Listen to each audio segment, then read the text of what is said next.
Spécialiste du Grand Nord, l'anthropologue Natassia Martin s'est rendue sur la péninsule de Kamtchatka auprès d'une famille Even qui a décidé, à la fin des années 1980, de repartir s'installer en forêt pour recréer un mode de vie fondé sur la pêche, la chasse et la cueillette. Elle revient sur cette expérience aux confins de la Russie dans le livre À l'Est des rêves, paru aux éditions de la Découverte en 2022.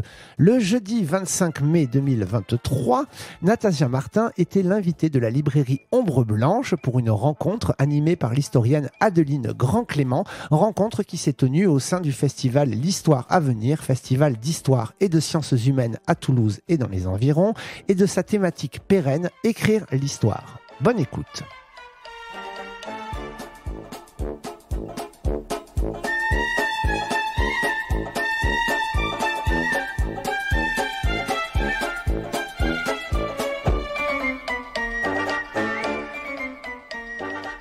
Bonjour à toutes et tous, bienvenue dans cette première rencontre du Festival L'Histoire à venir qui, comme vous le savez peut-être, vit ces jours-ci sa 6e édition sur le thème « Il était une fois le progrès ». C'est un festival qui est donc organisé depuis 2017-2018 en partenariat avec des historiennes, historiens, chercheuses, chercheurs de l'Université Toulouse Jean Jaurès, de la librairie Ombre Blanche qui nous accueille pour cette rencontre aujourd'hui, le Théâtre Garonne et les éditions Anacarsis.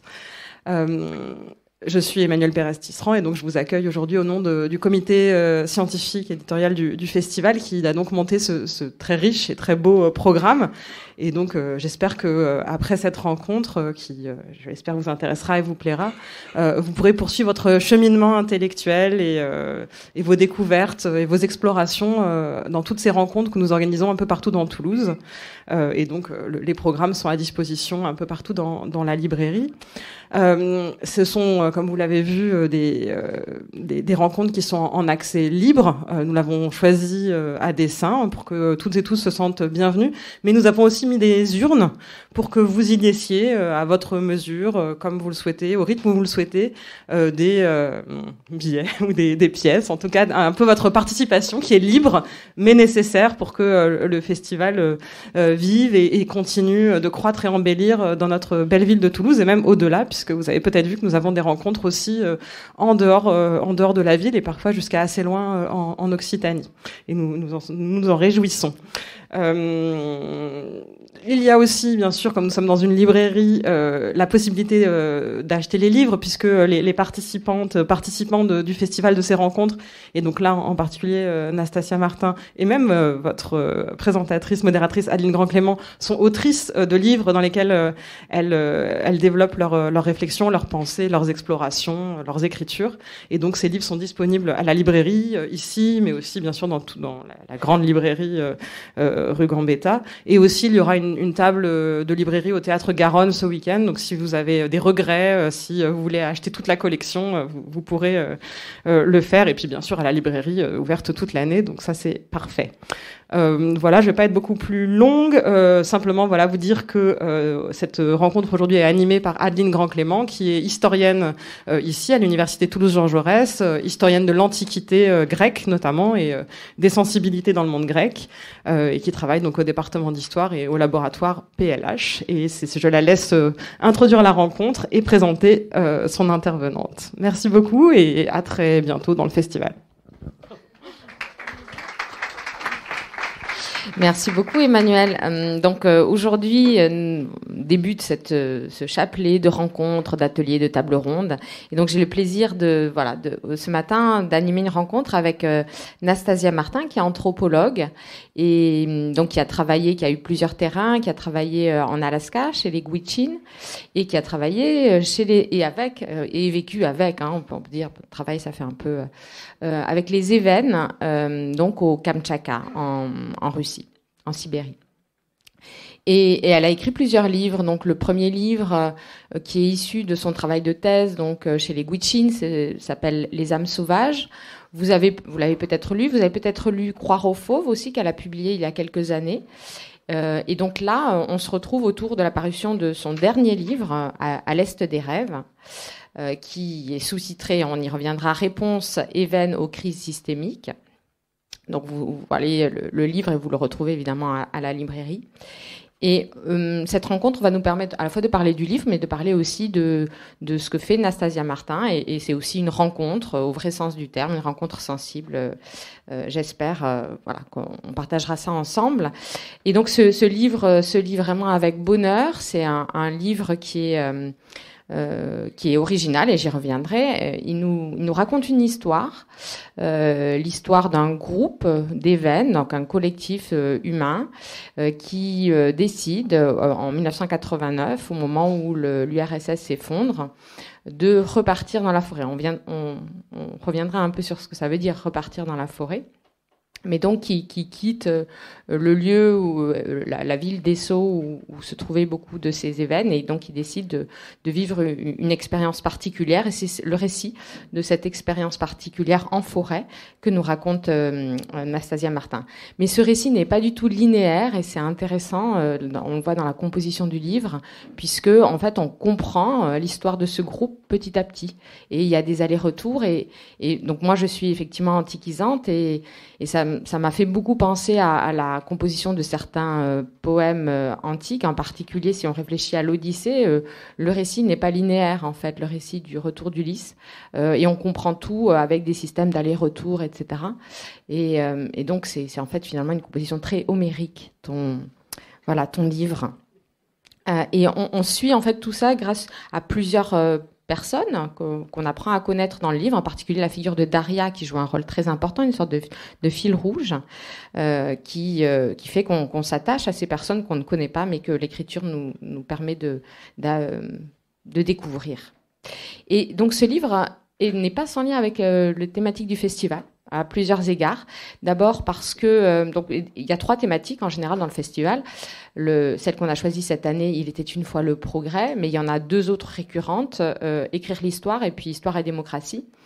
Et alors d'abord le progrès, ben oui, il y a un lien puisque ce collectif d'événements est vu par d'autres événements qui sont restés à Esso comme des gens qui ont renoncé au progrès, justement, qui se sont retirés, qui sont repartis en forêt. C'est une sorte de régression, donc on pourra revenir sur ça. Il y a un autre thème, c'est écrire l'histoire, évidemment, parce que dans ce livre, il y a une vraie réflexion sur ce que ça veut dire qu'écrire et pour qui on écrit, ce partage des savoirs. Et puis, il y a aussi un lien histoire et démocratie. C'est bien un acte politique que d'écrire ce livre et puis de réfléchir à la situation, à ce qui nous arrive aujourd'hui. Il y a ces crises systémiques qui sont évoquées dans le livre.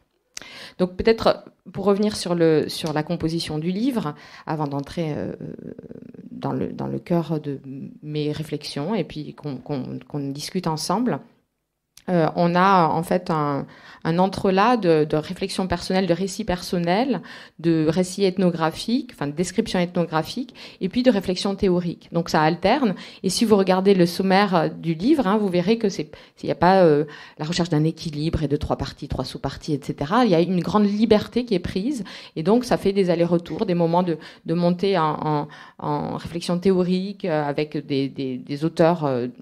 Pour certains très connus de l'anthropologie qui sont mobilisés, Descola, Lévi-Strauss, mais aussi d'autres. Et puis, il y a des moments où on est à côté de Daria, auprès du feu, auprès du poêle, etc. Et donc, cet entre-là est particulièrement singulier, et donc nous emmène à la fois à comprendre, donc, au début plutôt, ce qui a amené Nastasia Martin sur ce terrain-là. Et donc, en fait, on commence en n'étant pas au Kamtchatka, mais on commence en Alaska, à Fort Yukon, c'est le début du livre. Et puis, on comprend pourquoi ce terrain, comment est-ce qu'il y a eu... Nastasia Martin a voulu, après avoir effectué ce terrain chez les Gwich'in, traverser le détroit de Bering. Et puis, ensuite, on va avoir se déployer à la fois d'abord une comparaison entre les politiques d'assimilation, en particulier des Évennes et des Gwich'in, que ce soit donc aux États-Unis ou en Russie. Et puis, on va découvrir les cosmologies des Évennes, les animaux, les flux géophysiques, les rêves, évidemment, qui jouent un rôle important. Et il va y avoir aussi des choses sur l'insertion dans l'économie. Donc, il y a comme ça des thématiques qui se déploient au fur et à mesure. Et alors, cette construction, en fait, elle nous rend bien compte de moments, de lieux, de personnes. Et aussi, elle nous rend compte de la nature de l'enquête ethnographique parce que il y a des moments d'ennui, d'attente, surtout au début. Le travail de l'anthropologue, c'est pas... je sais pas, une quête effrénée, il se passe plein de choses et tout le temps, c'est la patience, l'attente. Et en fait, c'est bien, on le ressent bien dans l'écriture, ça permet d'installer vraiment les choses. Et aussi, ce que tu montres bien, c'est le fait que l'anthropologue, quand il arrive, il veut étudier quelque chose, et puis en fait, le terrain l'amène à aller regarder ailleurs, parfois des choses qu'on n'a pas envie de regarder. Ce que tu dis sur un moment sur l'économie, tu n'avais pas envie d'aborder ces questions-là très matérielles d'insertion dans une économie moderne, actuelle. Mais en fait, ces événements, ils échappent pas à ça. Ils sont pris aussi dedans, ils s'adaptent au circuit monétaire, etc. Donc, il y a plein de choses à dire sur ce livre, mais je vais mettre ici l'accent sur des choses qui m'ont touchée et par rapport à mon propre travail, à mon terrain. Moi, c'est chez les Grecs de l'Antiquité, donc je peux pas aller vivre avec eux, malheureusement. Je peux pas boire du thé brûlant à leur côté. Mais j'ai travaillé sur l'expérience sensible, justement, dans mon livre, et l'expérience sensible telle qu'on peut la percevoir dans les rituels, au moment où ils communiquent avec leur Dieu. Et donc, ce qui m'a marqué, c'est vraiment ta manière dans l'écriture, de nous faire voyager là-bas, de rendre compte Enfin, moi, j'entendais le crépitement du feu, je voyais le rougeoiement des braises, je sentais le thé brûlant qui coulait dans la gorge, et puis la pluie qui tambourine, là, cette pluie qui revient souvent. Enfin, l'odeur aussi, les vêtements qui sentent l'odeur de la fumée, etc. Et donc, ce que je trouve assez incroyable dans ce livre, c'est que je sais qu'il y a un documentaire qui va sortir sur Arte. Mais tu arrives vraiment à nous rendre sensibles toutes ces ambiances avec des mots, juste avec des mots. Et ce qui m'a marqué, et c'est sur ça que je voulais que tu reviennes, et puis sur d'autres choses aussi que j'ai dites, sur ces lieux, il n'y a pas de carte dans le livre, mais donc on se fait cette carte imaginaire, Essaut, Fayane, et puis d'autres lieux que tu mentionnes. Et puis il y a la forêt, quand même. Et cette forêt, tu l'as décrit au début, tu parles des bouleaux de pierre. Et donc, je suis rentrée dans cette forêt, parce qu'il est souvent question de croire à la forêt quand tout s'effondre autour. Et il est question d'un personnage qui dit je ne veux plus vivre sans la forêt. Et donc cette forêt, c'est quoi en fait cette forêt ?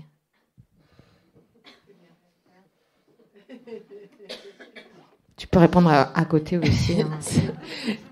Bonjour, merci Adeline, bonjour à tous. Je suis vraiment ravie et assez émue d'être ici. En fait, la dernière fois que je suis venue à Toulouse, c'était justement pour présenter mon premier livre d'anthropologie issu de ma thèse, Les âmes sauvages, ici même, en réalité, en 2016. Du coup, voilà, il y a un petit peu de l'eau qui a coulé sous les ponts depuis, mais c'est chouette, ce cycle, quelque part, comme un retour aussi. Oui, alors bon, je ne sais pas trop par où commencer parce que la question de la forêt est assez vaste. En fait, peut-être commencer par le début. La forêt, pour moi, d'abord, ça n'a pas été la forêt du Kamtchatka, ça a été la forêt du Haut-Yukon en Alaska, dans le nord-est de l'Alaska, où là, lors de mon travail de thèse, j'ai pu vivre pendant 2 ans avec un collectif de chasseurs, pêcheurs, cueilleurs, les Gwich'in, qui vivaient dans un petit village qui s'appelle Fort Yukon. Ils avaient été sédentarisés à cet endroit-là au cours du 19e siècle.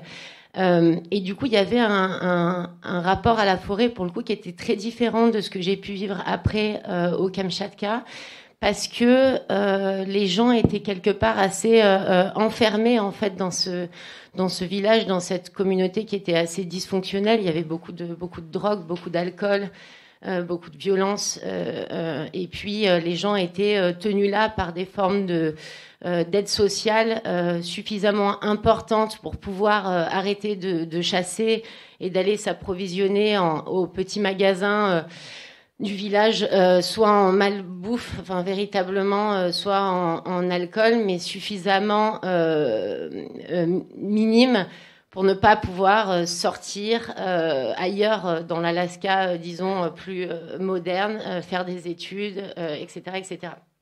Donc ça m'a pris vraiment du temps pour renouer les fils d'une autre relation au monde qui aurait été possible, qui était ce que j'avais envie d'étudier à l'époque, qui était ce que Philippe Descola appelait l'animisme, c'est-à-dire cette idée que on partage avec les autres qu'humains quelque chose comme une âme, une intériorité, et qui fait qu'on peut dialoguer par moments avec ces autres qu'humains. Et évidemment, là, j'étais vraiment coincée dans ce village. Pendant 1 an, on va dire, j'ai vraiment pensé que j'allais faire une thèse sur l'histoire coloniale qui avait traversé les Gwich'in, parce que je ne trouvais pas ces questions animistes.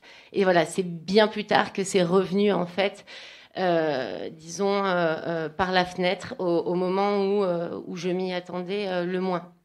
Et finalement, sur la fin de ce terrain et au moment où j'allais finir l'écriture de ma thèse, je me suis rendu compte que si je voulais continuer mes recherches en anthropologie, il allait falloir que j'élargisse en fait le spectre de mes recherches et que je traverse le détroit, parce que, ça c'est ce que je raconte, je crois, au début du livre, de ce livre À l'Est des rêves. J'avais une discussion par ailleurs assez récurrente avec Dacho, qui était l'ancien chef tribal de Fort Yukon, qui me disait nous on est tenus dans ce village par cette forme de précarité morbide quelque part, mais si toutes les structures politiques et économiques s'effondraient, nous retournerions en forêt. Et c'est pour ça que je continue à apprendre à mes enfants à chasser, à pêcher, à connaître leur territoire de chasse, etc. Et là, évidemment, ça a fait tilt dans ma tête et je me suis dit, mais en fait, en Russie, ça s'est passé. Il y a eu cet effondrement au début des années 90. Et si, en fait, il y avait un collectif qui était retourné en forêt à ce moment-là. Et après, la deuxième raison, et ça, c'est plus un goût pour l'histoire, disons, c'est que la colonisation de l'Alaska n'a pas commencé par l'Est, mais par l'Ouest. C'est d'abord les Russes qui ont, entre guillemets, découvert l'Alaska, avant de la revendre, finalement, revendre ce territoire aux États-Unis en 1867.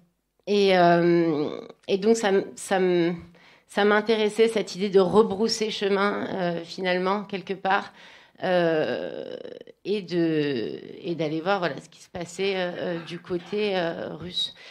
Et donc, comme tu le disais tout à l'heure, ça n'a pas commencé un terrain comme ça sur une hypothèse sur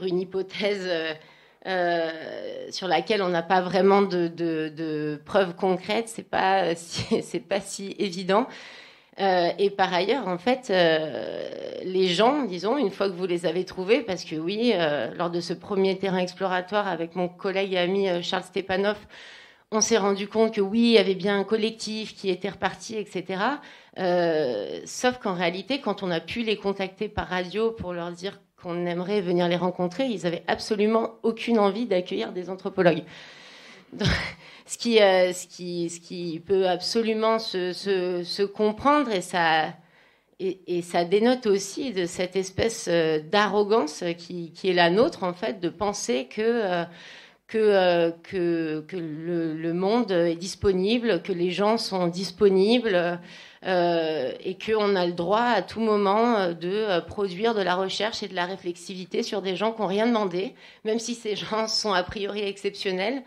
Et ben, en fait, ça, c'était l'une des plus belles leçons, disons, de ce refus premier, en fait, de nous dire la raison pour laquelle on est reparti en forêt, c'est justement pour pas qu'on vienne nous embêter, à nous poser des questions, etc. Donc non. Et bon, finalement, évidemment, si j'avais pas fini par y aller, parce que je suis quand même assez persévérante aussi de mon côté, il n'y aurait pas eu ce livre. Donc voilà, c'est toute une série de rencontres en réalité et de contingences aussi, et d'amitié avec des gens qui, à un moment donné, passaient la première impression, commencent en fait à vous faire confiance et à réaliser que, ok, elle est chercheuse, mais peut-être qu'en fait, elle est aussi juste humaine et qu'elle est animée par un désir justement d'entrer dans cette forêt qui n'est pas seulement un désir scientifique. Voilà, donc toutes ces questions font qu'à un moment donné, j'ai pu être accueillie dans ce camp de chasse en réalité de Tfayan. Merci. Et c'est important ce que tu dis sur aussi que tu n'as pas été accueilli que comme scientifique. Justement, c'est ça aussi qui t'a permis de développer ces amitiés, de vivre là-bas. Il y a aussi toutes ces émotions qui sont présentes dans le livre. Il y a la tristesse, la colère. Enfin, tu partages tes émotions, on les ressent. Et je trouve que c'est important aussi quand on est scientifique, qu'on soit anthropologue, historienne, historien ou dans d'autres disciplines, de pouvoir aussi laisser la place à ces émotions qui font aussi partie de notre travail. Ce qui nous meut, c'est aussi ce qui nous habite, c'est aussi quelque chose qui est un moteur pour nous dans nos enquêtes en fait.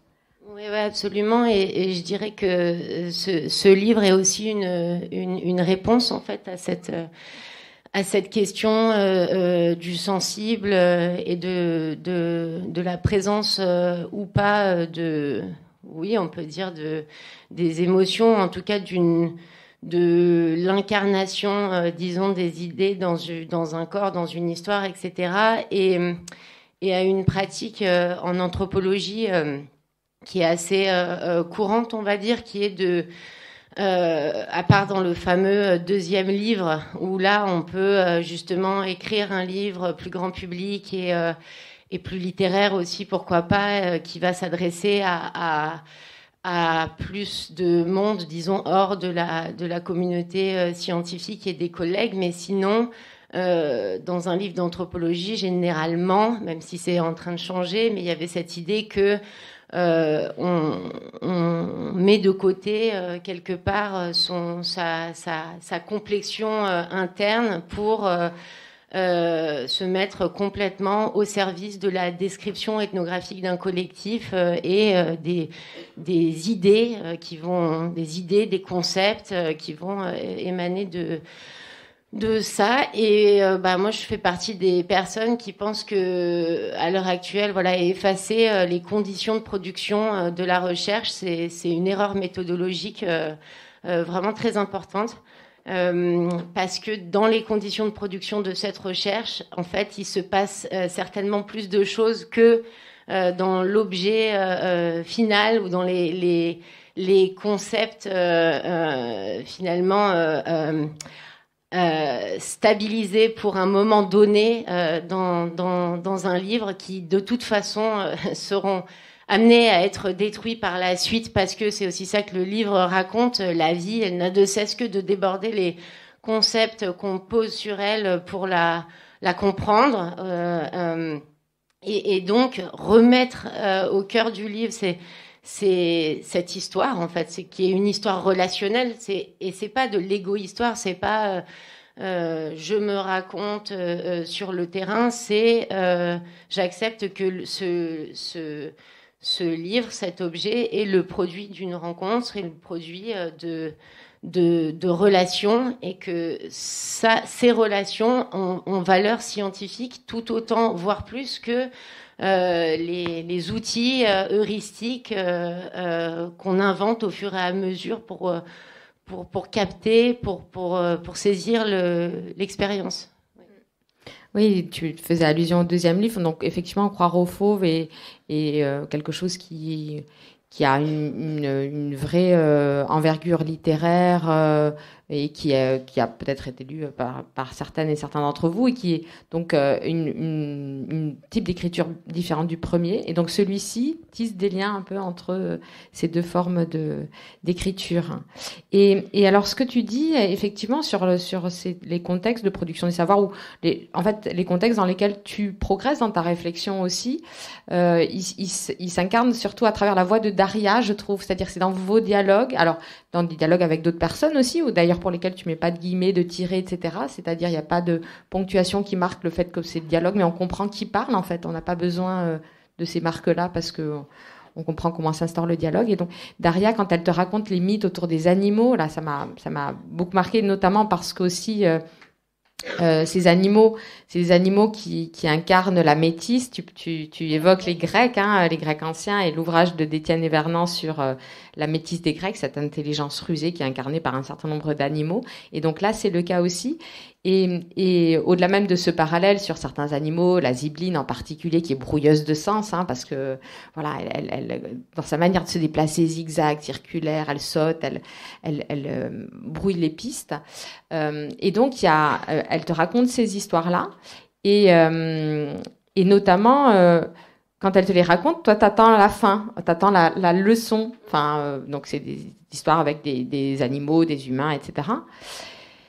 Et donc ces histoires-là, comme tu le dis, elles pourraient nous faire penser aux fables de La Fontaine, parce qu'en fait, voilà, il y a des animaux qui ont des attitudes qui ressemblent à celles des humains, des comportements qui parlent, qui dialoguent, qui sont rusés, qui essayent de tromper quelqu'un, et donc nous, dans les fables de La Fontaine, on a l'habitude d'avoir la morale à la fin. Et là, tu disais, non, il n'y a pas de morale. Et cette différence, elle est intéressante parce que chez les Grecs, c'est pareil. En fait, on a plein d'histoires, et qui nous sont pas racontées malheureusement oralement, et c'est ça qui aurait été génial, c'est d'avoir les différentes versions pour moi quand j'ai travaillé sur les Grecs.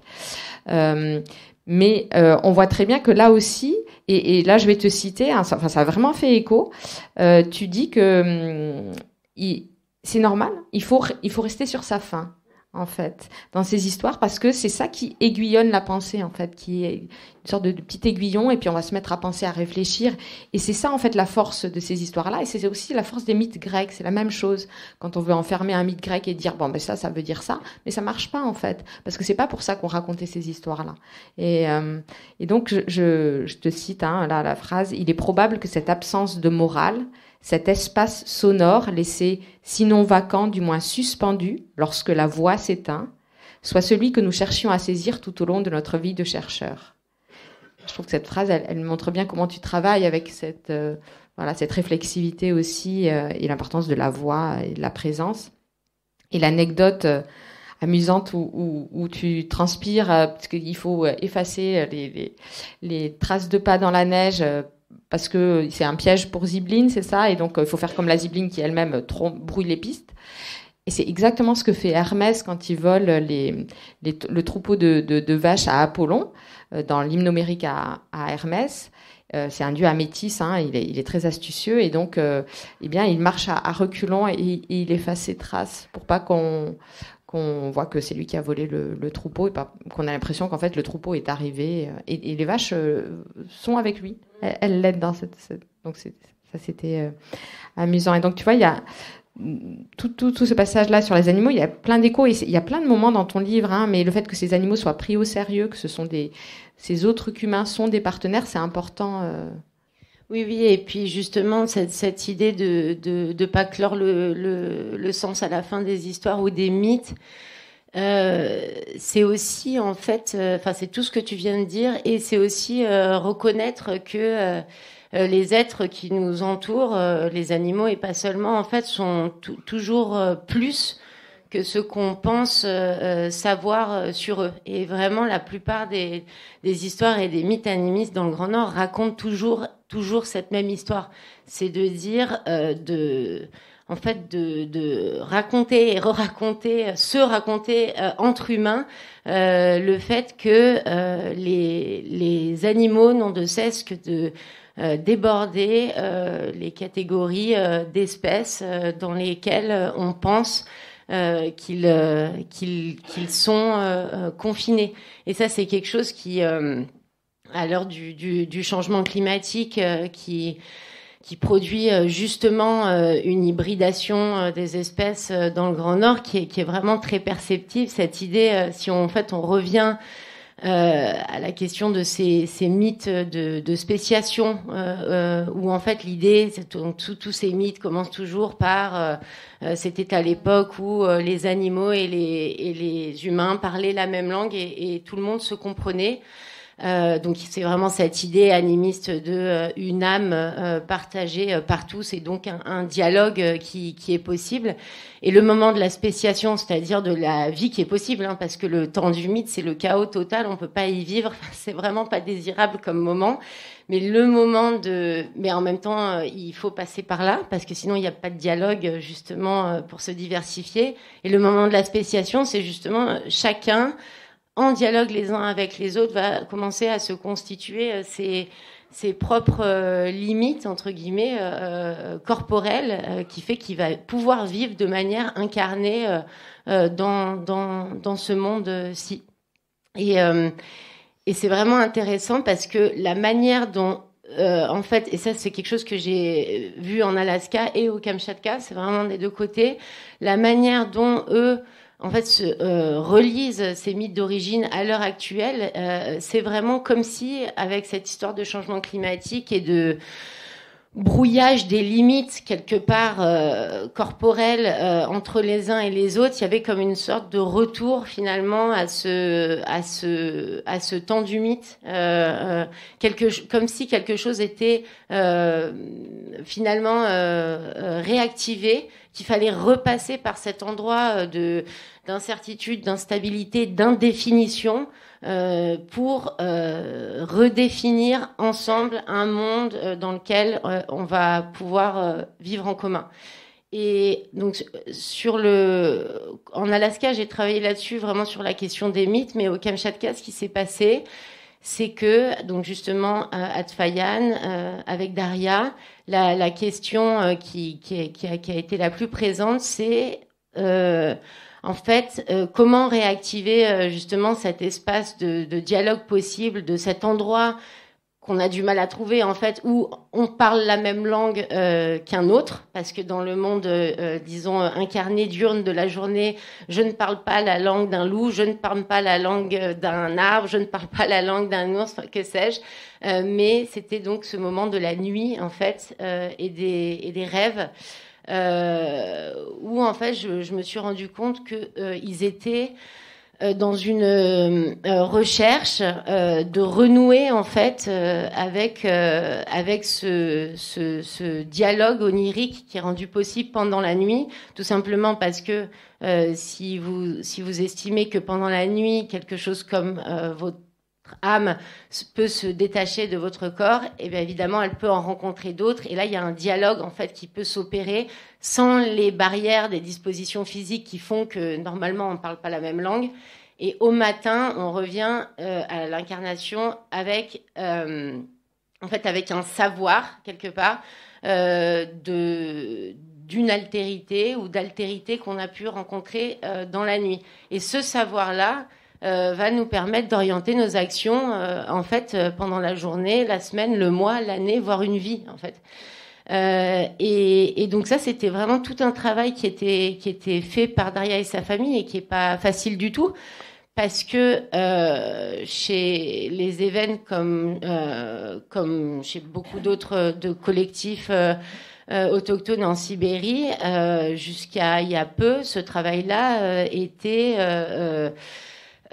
disons guidé, voire incarné par la posture du chaman, qui est vraiment comme le dit Charles Stepanov, une sorte de diplomate de l'invisible qui, lui, a les capacités de dialoguer avec les êtres du dehors, que ce soit des esprits d'animaux, de morts, etc. Sauf que ces chamans ont été décimés.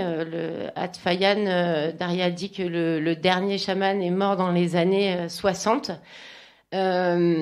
Et a priori, voilà, c'était des collectifs qui vraiment passaient par cette figure du chaman et là, d'un seul coup, il y en a plus et il faut réapprendre donc à rêver pour pouvoir dialoguer avec ces êtres de l'extérieur dont c'est pas juste une question spirituelle, hein, c'est dont on a besoin pour survivre au quotidien dans la forêt de Tfayan. Et ben voilà, il y a tout un processus de réapprentissage finalement qui se met en place et que j'ai essayé de comprendre à travers ce livre. Et juste, pardon, pour finir sur cette question, ça a été vraiment important pour moi de faire le trajet intellectuel, pour le coup réflexif, de comprendre ce qui se passait sur cette question des rêves. Parce que donc l'objet du livre d'avant, Croire aux fauves, c'est vraiment cette histoire-là de en fait une ethnologue qui se fait elle-même déborder par cette question du rêve. En fait, c'est ce que je raconte dans Croire aux fauves, sans justement être réflexif, mais simplement en racontant cette histoire. Et si j'avais pas raconté ça avant, j'aurais pas pu être réflexive après. Enfin, voilà, il y a vraiment une progression dans le. Mais en tout cas, ça a été important pour moi finalement d'essayer de comprendre ce que c'était que ce processus-là. Ouais. Oui, parce que tu le dis justement quand tu te mets à parler des rêves, effectivement, et là tu l'as bien expliqué, comment tu y arrives un peu tout naturellement en travaillant, parce que c'est effectivement nécessaire, ça fait partie, c'est très concret en fait, c'est pour avoir des conditions d'existence dans cette forêt, bah il faut réactiver ces rêves, et c'est pas n'importe quel rêve. Donc il y a deux types de rêves, et donc c'est là aussi tu mobilises à nouveau un peu les anciens, hein, les Grecs, avec une typologie des rêves, d'un rêve qui serait un rêve comme source de connaissance, et puis l'autre rêve qui est un peu une forme de projection en nous-mêmes de choses alors qu'on a vécu la journée ou avant, et donc une sorte de voilà, là ça nous concerne juste nous, et ce type de rêve là, c'est pas ça qui intéresse Daria et parce que ça n'apporte rien. Là c'est pas une voie de connaissance, là on tourne en boucle sur nous-mêmes, ça nous apprend peut-être sur nous-mêmes, mais ça nous aide pas à entrer en relation avec d'autres. C'est le rêve qu'on fait tous, hein. C'est le rêve projectif entre guillemets, et c'est ce qu'on a appris dans notre monde ici moderne, disons. Voilà, pour la plupart des gens, le rêve c'est ça, c'est-à-dire c'est une projection de notre mental au moment où la conscience s'éteint et où rien ne sort. Enfin, c'est donc il y a toute une élaboration scientifique sur cette question de la projection, et je vous laisserai lire le livre, mais en tout cas à partir de Descartes, plus rien ne sort du corps en fait, alors que à l'époque des Grecs, si c'était possible, et finalement jusqu'au Moyen Âge c'était possible en fait. Les rêves étaient encore perçus comme des voyages, et vraiment il y a un tournant à un moment donné où le corps se ferme et plus rien ne sort du corps, et donc finalement on peut rêver des autres, mais on ne peut pas rêver avec les autres. Et voilà, on projette. Alors ça peut être intéressant en thérapie pour essayer de comprendre les névroses qu'on porte, les histoires qu'on porte. Mais ce qui était encore plus intéressant pour moi, c'est que à Tfayan, Daria, elle, ces rêves-là, elle en avait aussi. Ça, en fait, c'est parce que c'est classique en fait de ne pas être capable de sortir de son corps, mais ça ne l'intéresse absolument pas. C'est-à-dire que c'est pour elle ce type de rêve, quand il n'y a pas eu de rencontre, ne vaut même pas la peine d'être raconté en fait. Donc ça, c'est vraiment à partir de ces moments en fait le matin où j'ai commencé à comprendre quel type de rêve elle avait envie de raconter ou pas, que j'ai réalisé qu'en fait il y avait vraiment deux branches très différentes. Et après, c'est le rêve animique, disons celui où il y a une rencontre. C'est pas quelque chose qui arrive comme ça en un claquement de doigts. Il y a cette très belle idée qu'en fait, pour rêver, il faut se déplacer. C'est rêver plus loin, mais c'est cette idée qu'en fait, il faut sortir de sa zone de confort. Et la zone de confort pour Daria, c'est sa cabane. On est au fin fond des bois, hein, à 500 km de la première piste carrossable, mais en fait, sa cabane, c'est une zone de confort, donc elle n'arrive pas à y rêver. Donc, quand elle veut rêver, elle va camper dans un autre camp de chasse. Elle se déplace en fait. Elle se déplace parce que le domestique n'est pas n'est pas propice, voilà, pour ce type de rêve. Et bon, enfin, c'est aussi la raison pour laquelle elle trouvait ça totalement normal que moi je rêve, parce que justement j'étais complètement déplacée, loin de mes proches, loin de mon pays, etc., etc. Donc pour elle, oui, en fait le fait que des brèches, en fait, parce que c'est vraiment ça, c'est qu'il faut que des brèches s'ouvrent dans le corps, finalement, qu'il y ait une forme de vulnérabilité, en fait, du corps. C'est pour ça que plus on est, entre guillemets, par exemple, sous tente, elle va dire, elle, sous tente, sous une tente de peau, c'est plus facile de rêver que dans une cabane en bois. Parce que, justement, on réduit finalement la barrière entre nous et le monde et ceux qui nous entourent. Voilà. Donc voilà, cette idée de se rendre vulnérable quelque part, disponible quelque part, à ce que quelque chose sorte du corps. Mais après, encore une fois, c'est comme les moments rituels, c'est pas forcément très très agréable. Voilà, c'est pour ça que parfois elle dit il faut qu'il y ait un rêve, il faut qu'il se passe quelque chose parce que on est désorienté, on a quelque chose à comprendre, mais rêver de cette manière-là, de manière quotidienne, ça serait juste absolument invivable en réalité. Voilà, donc il y a tout cet équilibre à trouver. Voilà. Oui, et ce que tu disais sur le déplacement, c'est intéressant. Tu parlais des Grecs. Chez les Grecs, quand on est malade, on a une possibilité, c'est l'incubation. Et donc, on va dans un sanctuaire d'Asclépios et on dort dans un lieu spécifique qui est la Bâtonne. Et souvent, on dort avec d'autres personnes, enfin, dans des conditions qui sont effectivement pas l'espace domestique, etc. Et il se passe quelque chose pendant ce rêve qui fait qu'au réveil, alors soit on est directement guéri parce qu'on a rencontré le dieu Asclépios, un serpent, on a rencontré quelque chose, voilà, et il s'est passé quelque chose pendant le rêve. Et alors après, on peut avoir des exégètes, des prêtres qui vont aider et puis qui vont pratiquer parfois des soins en disant le dieu a dit de faire ci ou ça. Mais on a plein de documents iconographiques qui montrent, et c'est très beau, des scènes d'un dormeur qui est soit touché par le dieu, enfin il se passe quelque chose.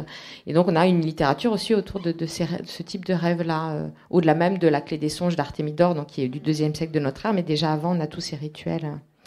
Alors il y a parmi ces autres cumains avec lesquels on compose, il y a aussi tous les flux géophysiques. Et donc, ce que tu fais aussi dans ton livre, c'est de dire, au-delà du vivant-non-vivant, il faut accepter que dans ce monde animé, il y a aussi les rivières, il y a aussi le feu, il y a aussi le temps qu'il fait, les tempêtes, etc.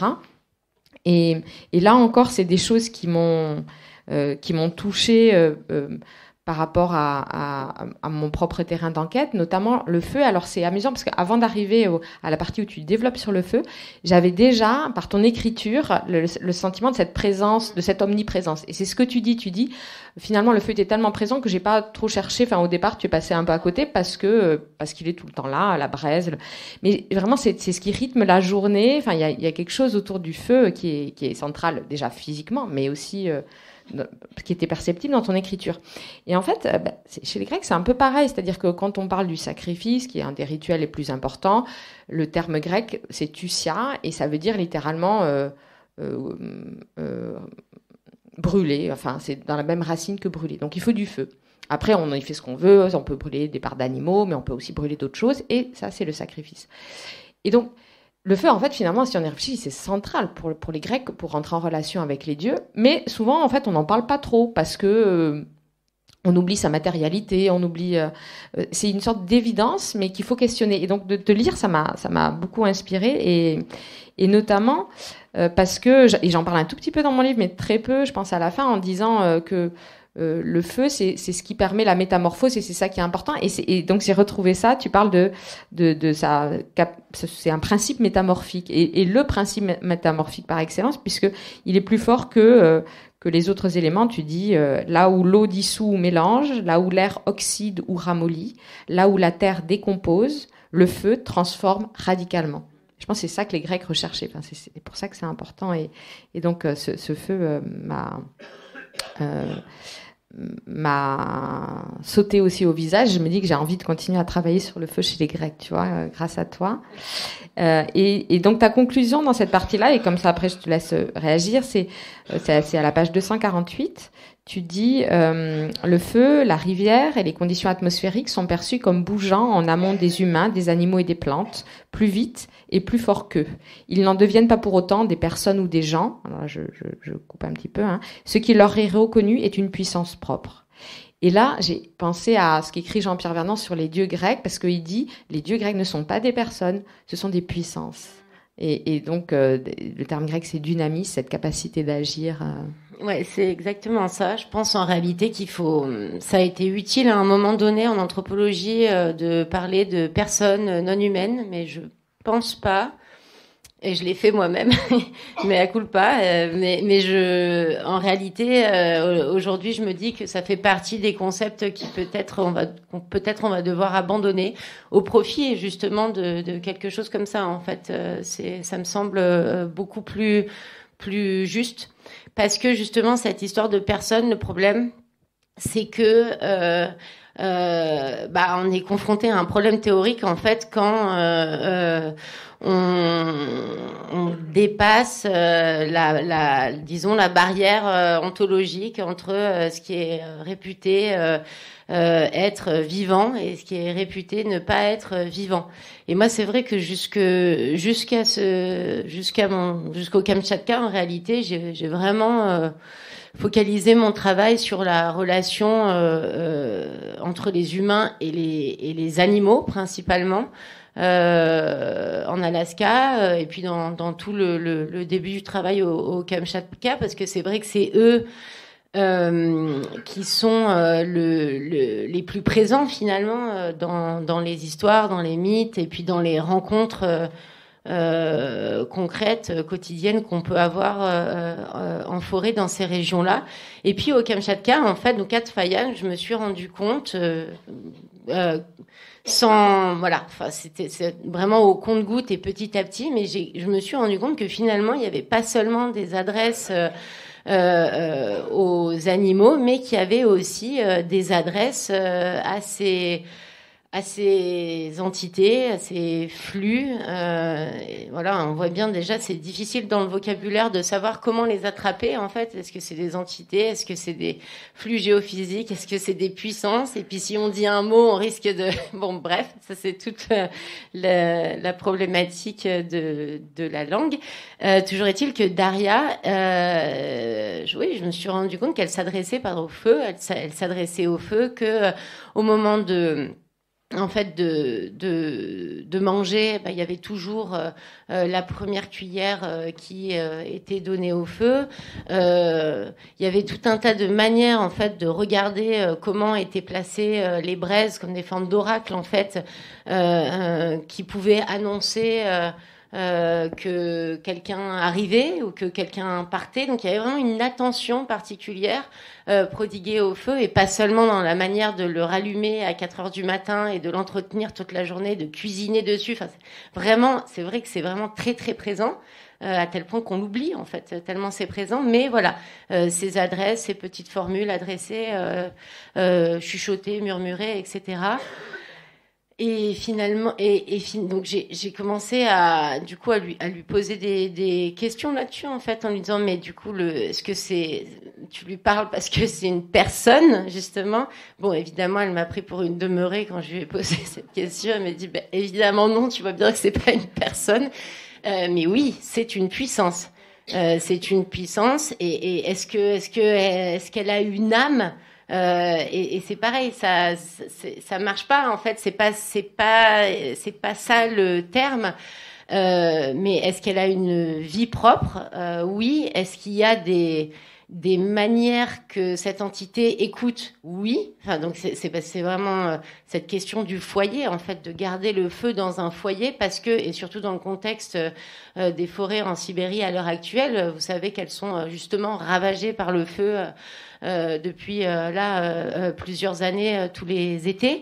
Et donc cette idée de lui parler pour pour qu'il ne s'échappe pas du foyer et qu'il n'aille pas tout ravager, c'est cette même idée animiste qu'il peut y avoir, en fait, qu'on peut s'adresser à ce qui nous entoure et qu'il peut y avoir une écoute, voire même des réponses.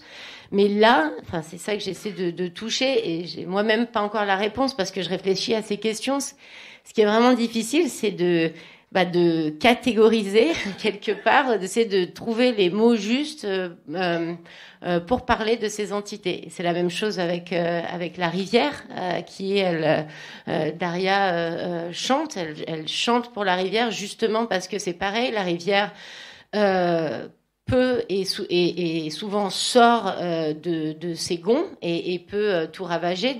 D'ailleurs, la Tfayan, donc le camp de chasse dans lequel ils vivent, jusque dans les années jusque la fin des années 60, en fait cet endroit c'était un kolkhoz avancé en forêt. C'était une petite ferme d'État finalement où il y avait des évènes et des Koryak qui vivaient là. Et puis c'était comme un petit village en fait. Il y avait des poules, des cochons, des vaches, des patates, etc. Et puis à un moment donné, et donc les éleveurs de rennes en fait venaient se ravitailler à cet endroit-là. Et puis ce kolkhoz a fait faillite, et donc tous les habitants ont été rapatriés dans le kolkhoz des Sceaux. Et en fait, la mère de Daria lui a raconté que au moment où ce kolkhoz a fait faillite, il y a eu une grande colère. Et que en fait la rivière Itcha a monté énormément et en fait a tout emporté et a laissé cet endroit en ruine. Donc c'est la rivière quelque part a contribué à créer les ruines de cet endroit-là qui de fait était l'expression d'une tentative politique qui avait échoué. Donc c'était une sorte de double ruine. Et c'est pour ça que quand on parle de retour en forêt, c'est pas du tout un retour en forêt, un retour aux sources primordiales de leur indigénité, etc.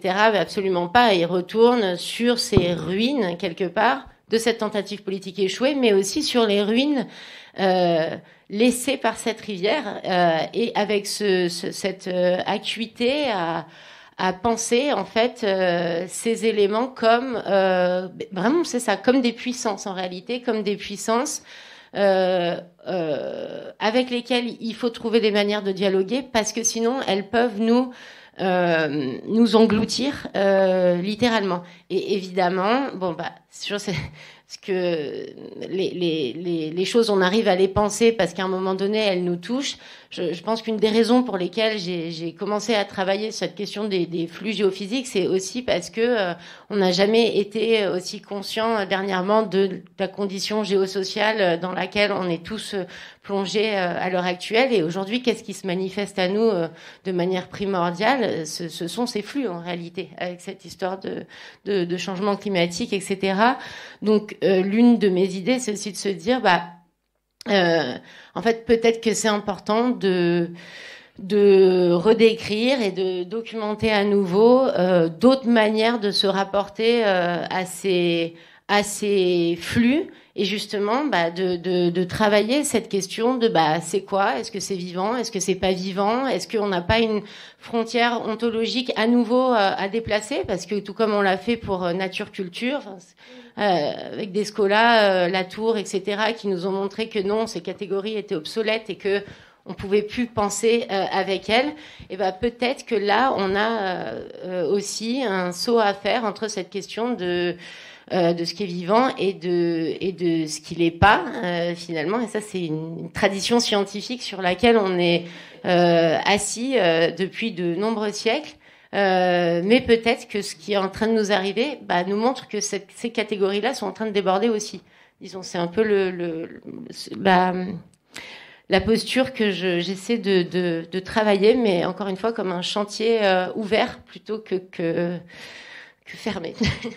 Oui, et tu le dis bien, effectivement, pour comprendre ce qui nous arrive aujourd'hui et donc outre le changement climatique, effondrement de la biodiversité, etc., on sent bien qu'il y a des catégories qui nous emprisonnent et que les faire voler en éclats ou essayer de trouver, voilà, d'avancer sur ça, c'est quelque chose d'important. Et sur le cas de la rivière Itcha, qui m'a aussi pareil beaucoup marqué, parce que c'est une présence aussi importante dans le livre.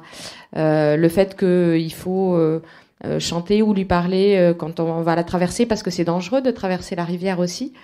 Ça m'a rappelé cette difficulté qu'on a nous-mêmes en travaillant sur la religion grecque à catégoriser les choses. On a l'impression que les dieux, c'est plutôt... Ils sont comme les hommes, enfin ils ont une forme anthropomorphisée, ça va bien. Puis dès qu'on se penche sur les dieux fleuves, parce qu'en fait on s'aperçoit que derrière chaque fleuve, en fait, il y a une divinité.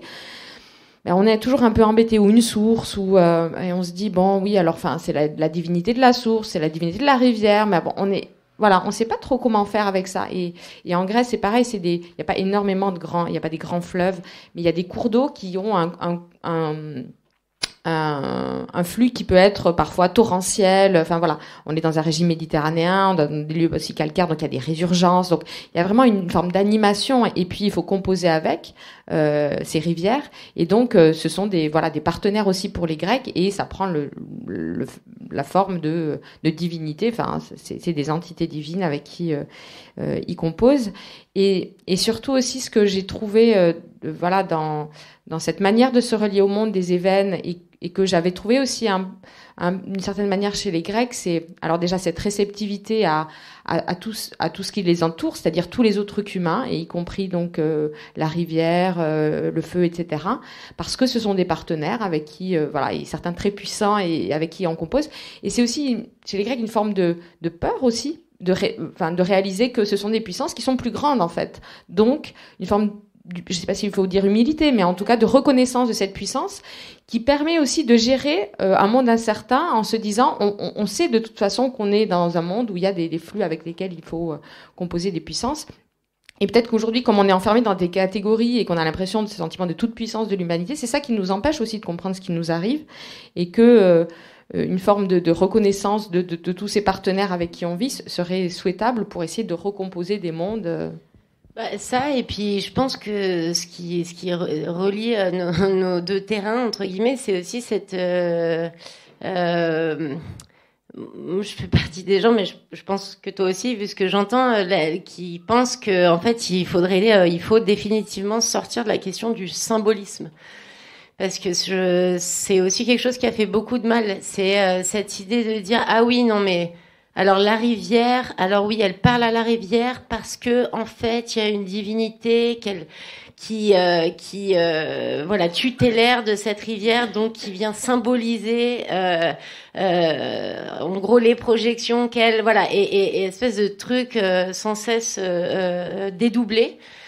Alors que ça c'est notre problématique à nous, mais en fait elle, quand elle s'adresse à la rivière, elle s'adresse à la rivière. Et donc ça c'est vraiment, je pense que c'est important en fait d'arrêter de penser qu'on ne fait que parler à des images en fait. Je pense que c'est aussi ça toute la tentative là. Complètement, et donc cette expérience sensible, ces données très concrètes, tu les fais passer justement par tous ces récits, ces moments avec Daria, et c'est ça aussi qui nous aide à sortir de ce piège du symbolisme. Alors pour garder du temps pour la discussion, je pense qu'on peut s'arrêter là et puis continuer avec vous. Je voulais simplement dire que dans ta conclusion, tu abordes la question de cette mine de nickel qu'il y a depuis les années 2000, qui fait bien le lien avec aussi le ici, toute notre utilisation du nickel, pour qu'on s'en sert. Tu as une énumération de c'est quoi le nickel dans nos vies, on en a besoin, puis aussi pour les batteries électriques, quand on va faire la transition et qu'on va remplacer toutes nos voitures, qu'on aura de belles batteries électriques, tout ça. Donc tu parles de cette catastrophe qui plane, avec donc toutes les conséquences d'une mine, et de cet extractivisme qui va profondément, qui déjà le fait, mais qui continue à bousculer les écosystèmes, qui peut, par des effets de seuil, créer des vraies catastrophes. Et donc là, on est au seuil d'une catastrophe. Et malgré tout, ta conclusion, elle finit, elle est pas sur le désespoir, mais elle parle du rire. Et elle dit ce qu'ils ont là-bas, cet humour, ce rire. Enfin, et je trouve que c'est beau aussi dans ce livre d'avoir toute cette dimension-là, de se dire, on pourrait se dire, ah, c'est vraiment ce qu'ils vivent. Et puis il y a cette force du rire, cette force justement qui est aussi l'humanité, cette capacité à voir les choses avec humour. Et donc je voulais juste te lire pour terminer, page 272. Le passage où tu parles, c'est pour moi un passage qui dit bien ce qui se passe. Et là, ça passe au nous. Voilà, je trouvais ça intéressant.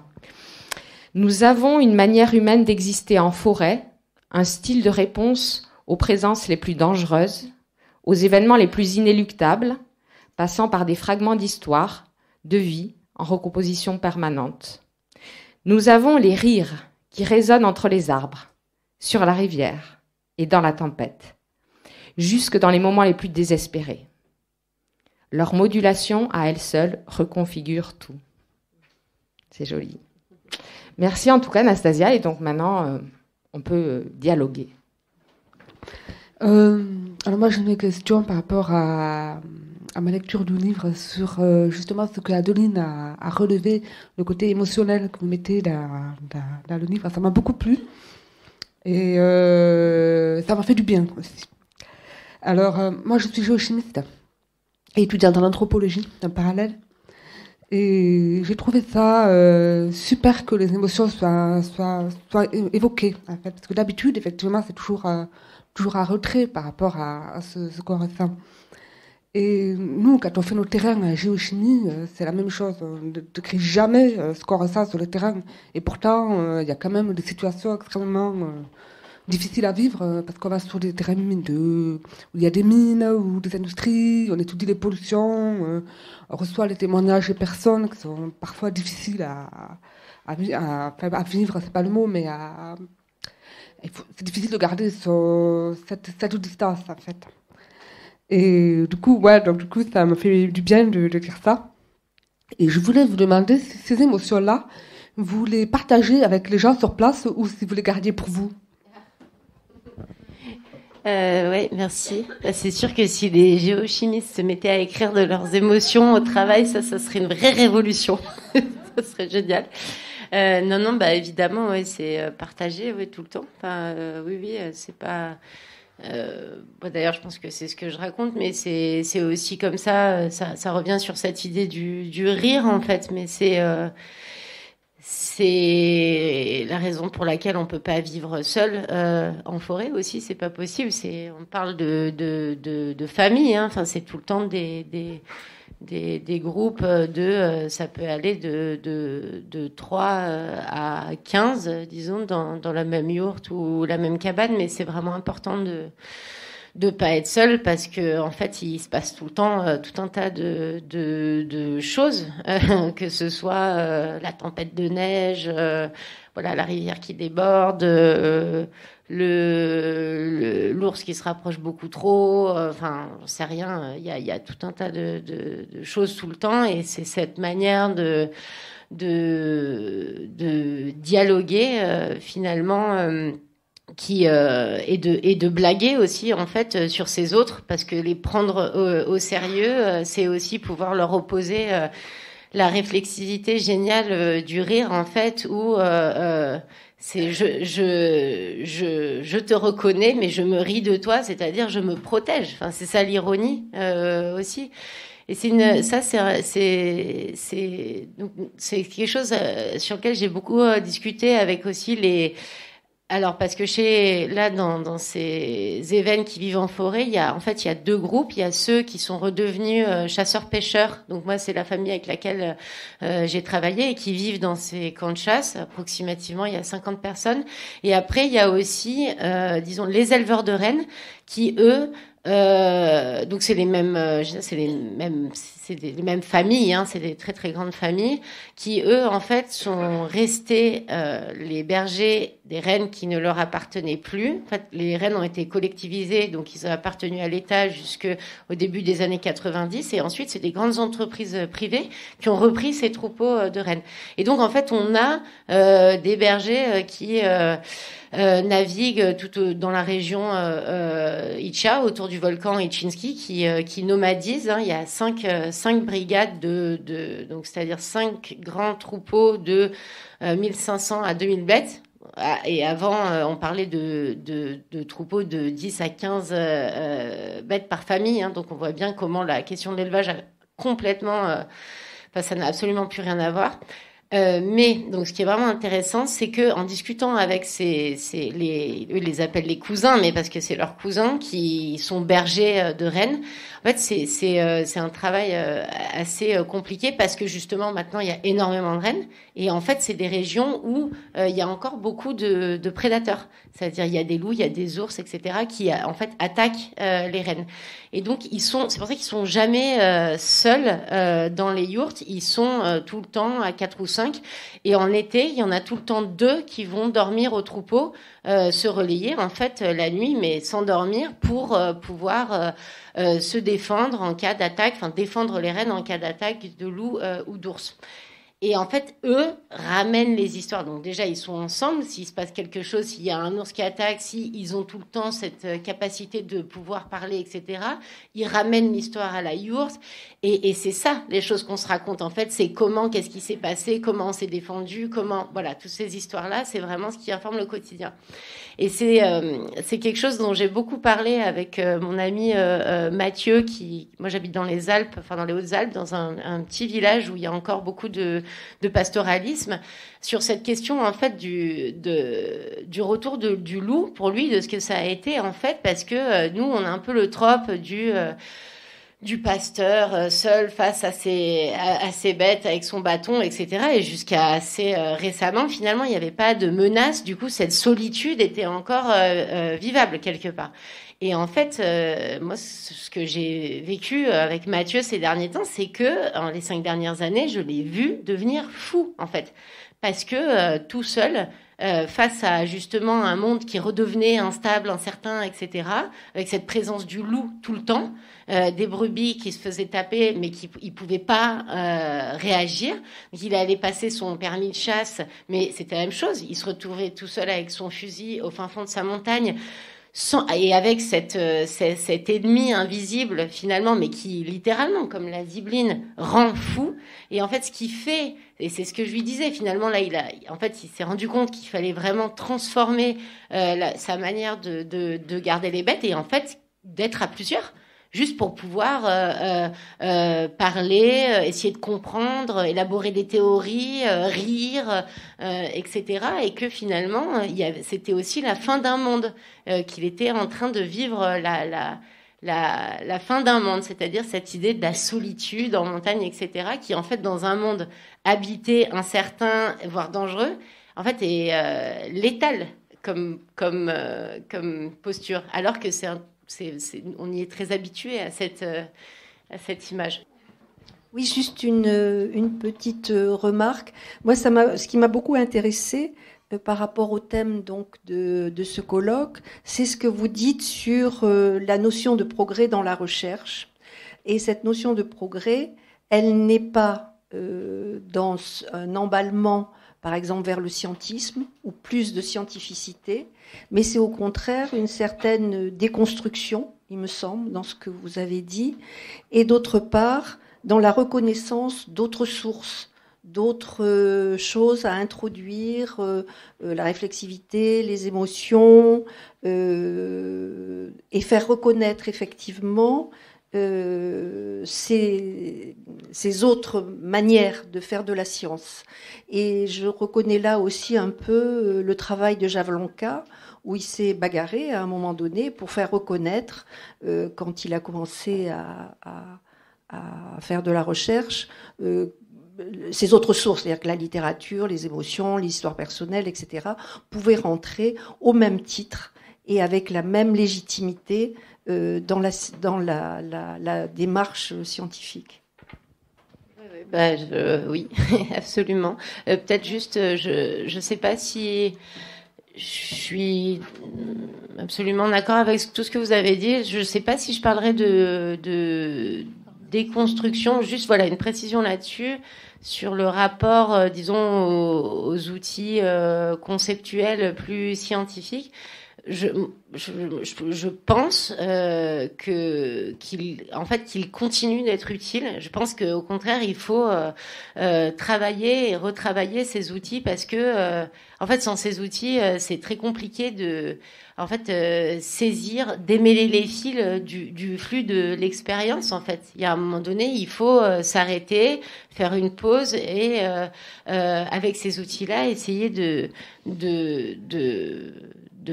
comprendre finalement quelque chose. C'est aussi ce qui fait notre humanité. Enfin, ça, c'est ce que disent les événements, c'est par exemple que les animaux, eux, ce qui se passe autour, justement, le mouvement de ces flux, etc., ils les ressentent d'emblée et ils agissent en conséquence. Et c'est pour ça qu'on essaie de suivre les trajectoires des animaux parce que eux savent ce qui se passe au niveau des flux.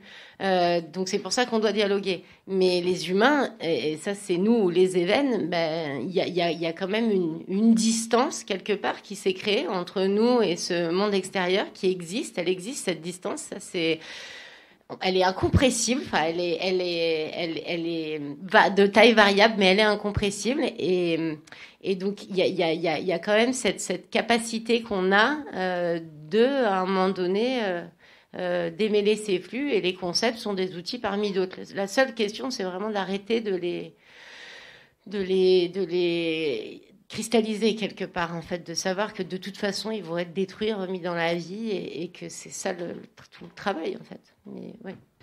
Merci beaucoup pour ce témoignage qui m'a fait penser à ce qui s'est passé en Australie. Il y a une tribu aborigène qui a réussi à faire reconnaître à leur rivière traversaient leur territoire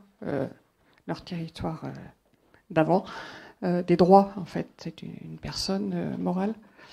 Elle a le droit à ne pas être polluée, le droit à couler. Est-ce que les Even ont une réflexion comme ça vis-à-vis de l'extérieur par rapport à ces puissances dont on parlait? Mais vous parlez du fleuve Wanganui? Oui, je me souvenais plus du nom, mais vous c'est en Nouvelle-Zélande. Oui. Ah, pardon, oui. Oui. Oh, c'est non, à peu près aussi loin de chez nous.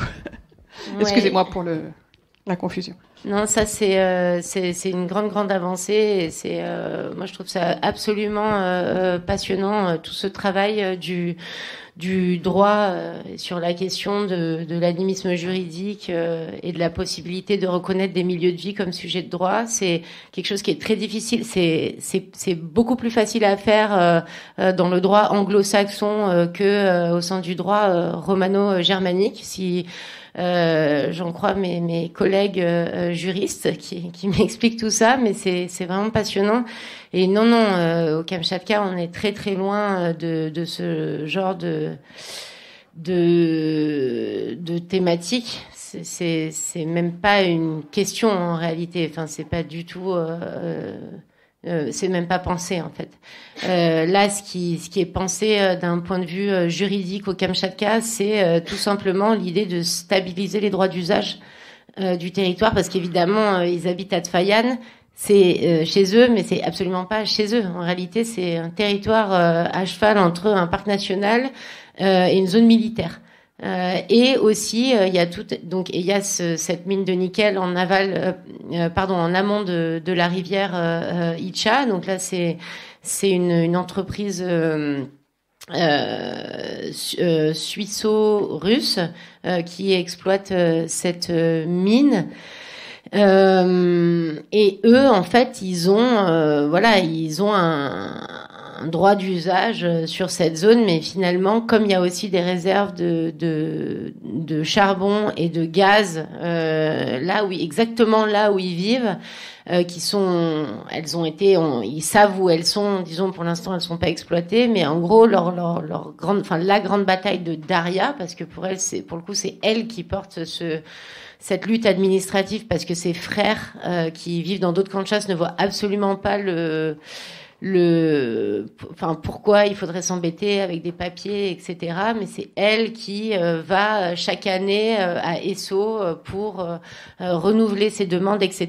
Et là, il y a quelques années, elle a réussi à stabiliser les droits d'usage pour Tfayan.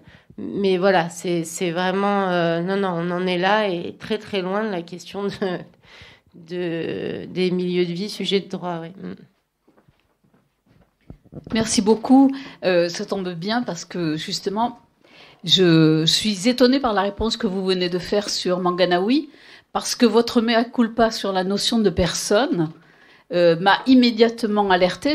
J'ai pensé que vous preniez de la distance justement par rapport à la problématisation de l'animisme juridique autour de la notion de personne. Et là, tout d'un coup, je n'ai pas compris, parce que moi, la question que je voulais vous poser, c'était ça, justement. Est-ce que vous prenez de la distance par rapport à cette volonté de donner une personnalité juridique ? Moi, j'avoue que la notion de personne, elle est problématique. Alors, ça, c'est une vraie question, mais moi, je suis pas sûre que la notion de personne, au sens, disons, telle qu'elle a été décrite en anthropologie et appliquée à la question de l'animisme, soit exactement la même chose que la notion de personnalité juridique. Enfin, alors peut-être, je sais pas, ça serait intéressant s'il y a des juristes dans la salle. Je le suis. Ah bah voilà. Donc je sais pas. Enfin, est-ce que c'est exactement la même chose? Comment? Après voilà, c'est sûr que.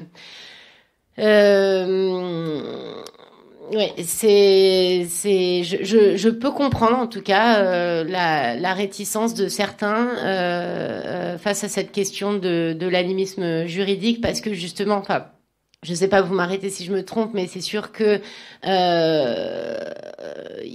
j'ai l'impression qu'il y a cette idée que potentiellement ça pourrait, si même des milieux de vie se mettent à avoir des droits, qu'est-ce qui va se passer du point de vue des humains? Pas du tout. Non, c'est pas du tout la question. Enfin, reconnaître des droits aux rivières, etc., ça ne pose strictement aucun problème.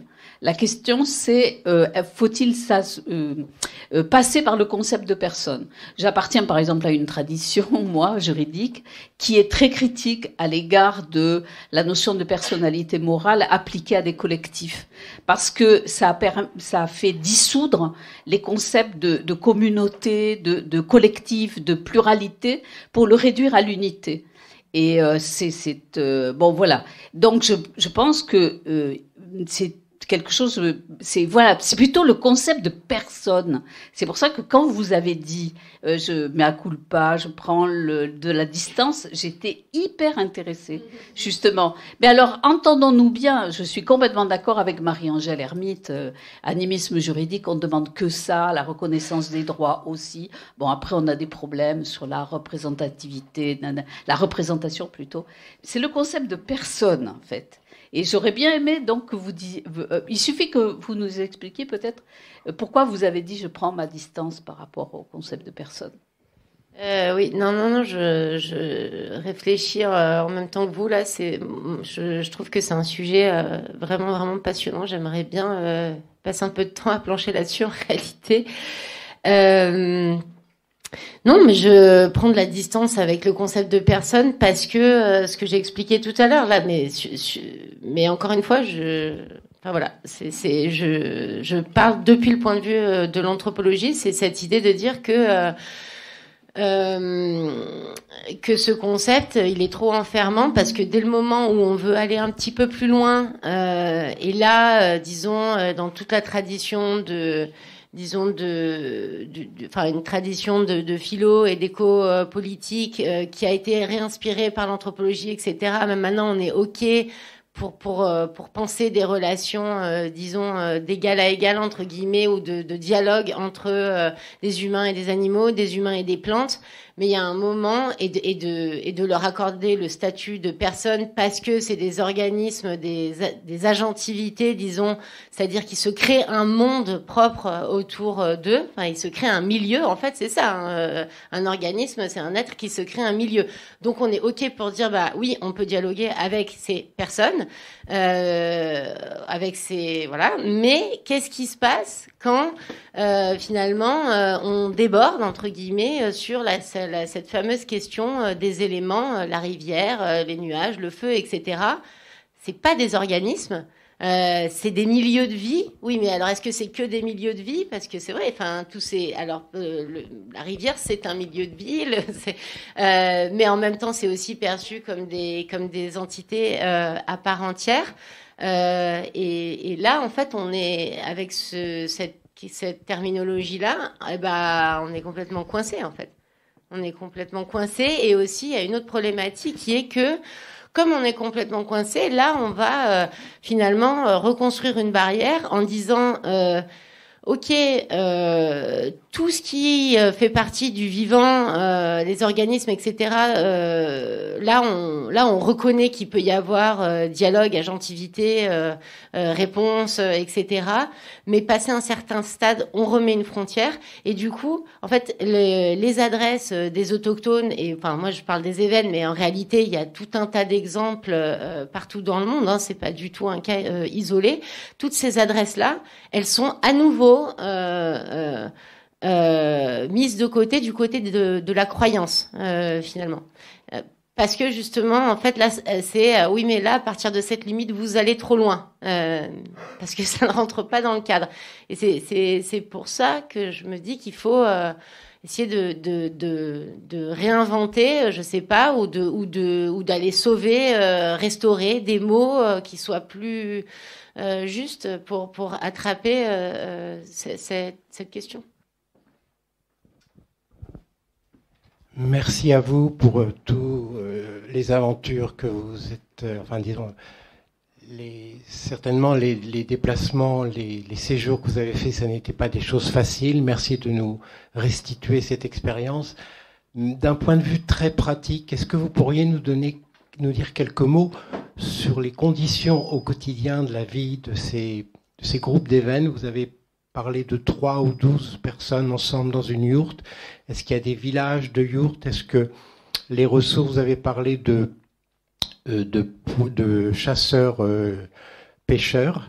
Est-ce qu'il y a un petit peu de collecte de plantes? Est-ce qu'il y a un petit peu encore de culture de pommes de terre, comme vous aviez évoqué? Est-ce qu'il y a des échanges, par exemple des prises d'animaux sauvages ou de fourrures, comme ça se faisait depuis très longtemps en Sibérie, pour avoir un complément de mode au niveau des conditions de subsistance?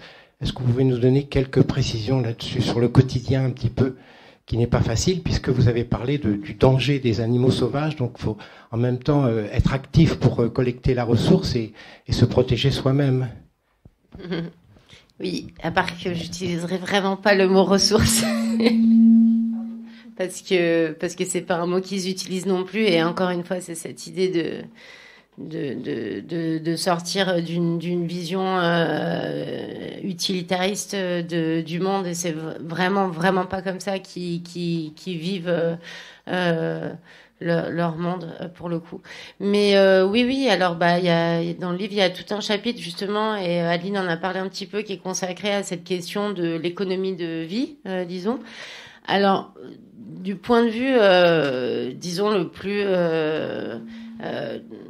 traditionnel, entre guillemets, pour le dire vite, en gros, la période de l'été, c'est vraiment la période de la plus grande activité, et notamment au niveau de la pêche. C'est vrai que j'appelle ces endroits des camps de chasse parce qu'on y chasse, notamment des oiseaux sauvages, du tétras, etc.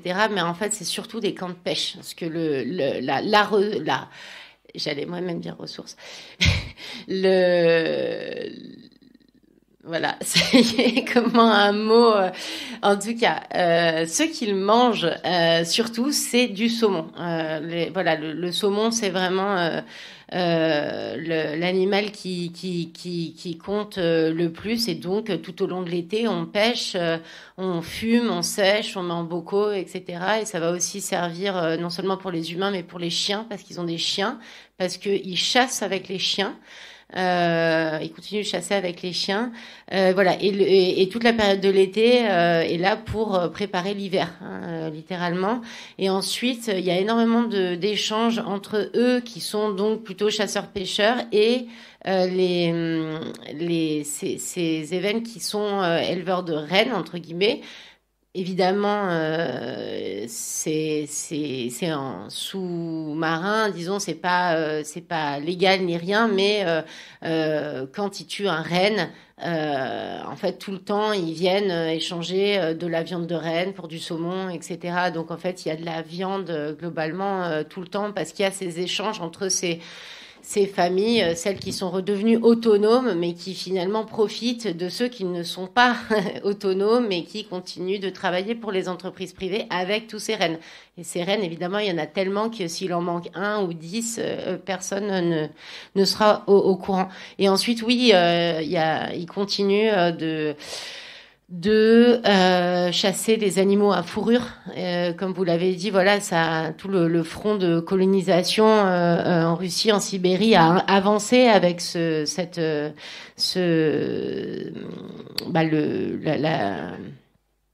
commerce de la fourrure. Et ça continue à être le cas, et notamment, c'est pour ça que je parle beaucoup de la zibeline qui continue d'être chassée pour sa fourrure. Et ces fourrures, donc ils sont braconniers, tout simplement. Et ces fourrures, ils les vendent à des marchands de fourrures à Esso, qui ensuite vont les vendre aux enchères à Moscou pour 10 fois le prix qu'ils les ont achetés. Et ensuite, voilà, ça. D'ailleurs, eux font souvent des blagues sur les personnes qui portent les manteaux de fourrure de zibeline que eux ont chassés. Ils trouvent ça absolument dégoûtant parce que ça a une odeur très très forte. Du coup, bon, voilà. Mais ce qui m'a intéressé à cet endroit-là, c'était de vraiment ne pas parce que oui, ils ont cette relation. Disons animistes, aux êtres qui les entourent, etc. Mais mine de rien, et c'est voilà, enfin oui, ça peut, c'est différents modes d'existence, on pourrait le dire aussi comme ça, mais mine de rien, ils sont aussi braconniers, et finalement, à certains égards, ils sont utilitaristes parce qu'il leur faut de l'argent. Donc c'est parce que donc ces fourrures, elles servent pour tout simplement gagner de l'argent, et cet argent, il sert à quoi? Il sert à acheter de la farine, du sucre, du tabac, du thé, principal, de l'essence pour les bateaux et les motoneiges, enfin le bateau plus exactement et le motoneige, et des pièces mécaniques en gros. C'est à ça que sert l'argent. Après, quand il y en a pas, ils font autrement et ils peuvent faire autrement. Mais en réalité, il y a vraiment toute cette économie grise qui s'est développée en forêt et où eux-mêmes sont tout le temps, disons, assis entre deux chaises, en fait, sur cette question. Et Daria qui ferme les yeux sur les pratiques de ses fils, qui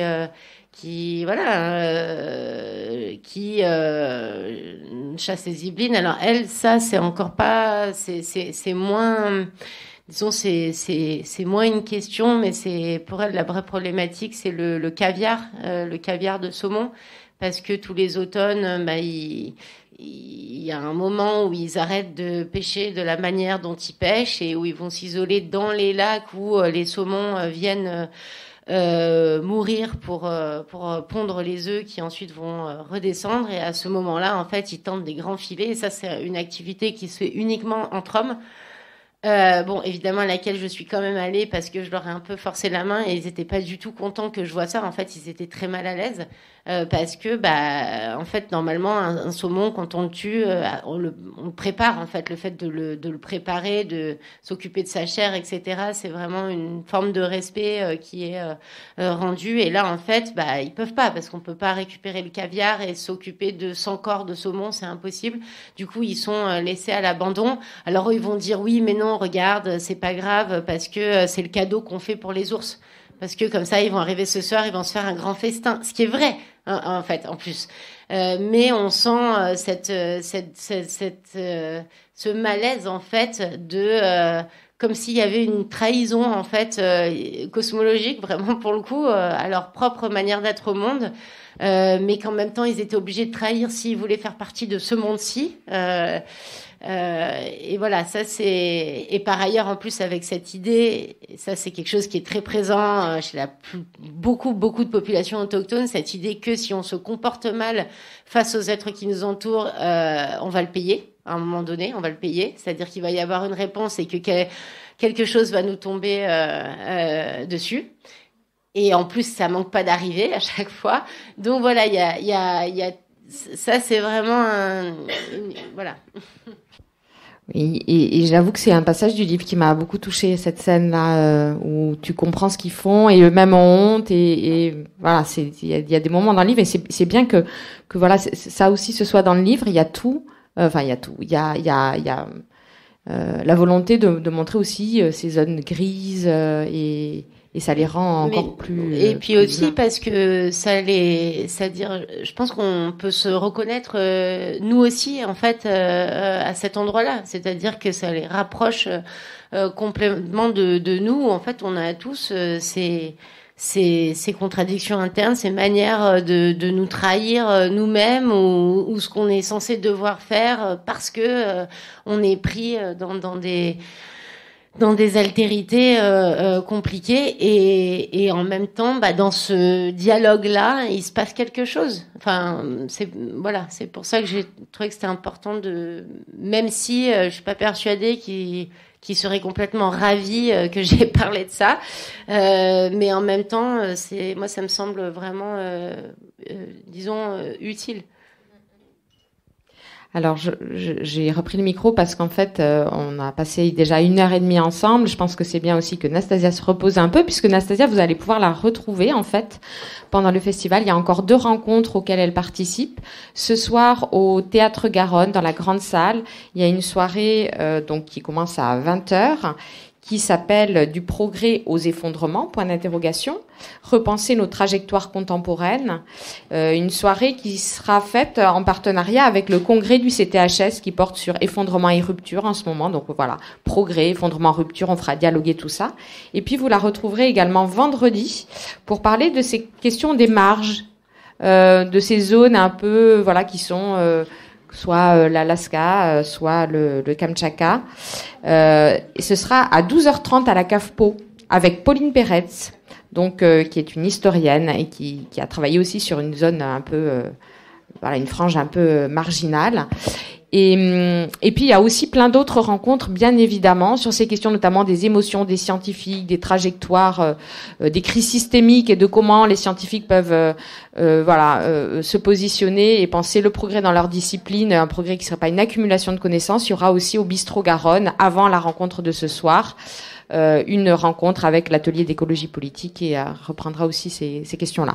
Et plein d'autres rencontres, donc n'hésitez pas à consulter le programme et à retrouver les livres de Nastasia Martin qui sont évidemment dans cette librairie. Merci à toutes et tous et à bientôt. Et merci Nastasia.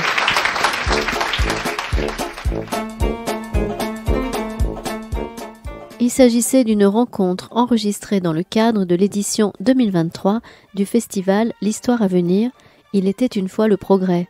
Festival d'histoire et de sciences humaines et sociales, co-conçu par l'Université Toulouse-Jean Jaurès, la librairie Ombre Blanche, le Théâtre Garonne et les éditions Anacarsis. Réalisation et mise en onde, Radio Radio.